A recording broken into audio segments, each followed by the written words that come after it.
এই জন্যে আমি বারবার আপনাদেরকে মনে করে একটা কথা, আমার জীবন থেকে উপলব্ধি করি একটা কথা, যে একমাত্র আল্লাহ ছাড়া এই পৃথিবীতে এবং পরকালে আমাদের আপন বলে কেউ নাই। বাকি সবাই সবার স্বার্থের জন্য আছে। মানুষ মানুষের অবস্থানকেই মূল্যায়ন করে, মানুষ মানুষের অবস্থানকেই মূল্যায়ন করে। আল্লাহ রাব্বুল আলামিন আপনার ভিতরটাকে ভালোবাসেন।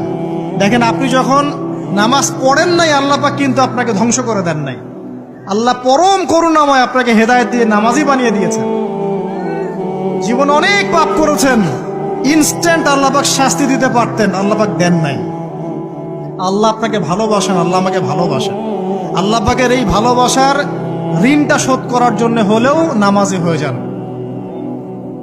আল্লাহর পথে ফিরে আসেন, দিনের জন্য কিছু করেন, দিনের ফিকির করেন, পড়াশোনা করেন। প্রিয় ভাইরা, আল্লাহ পাক তৌফিক দান করুন।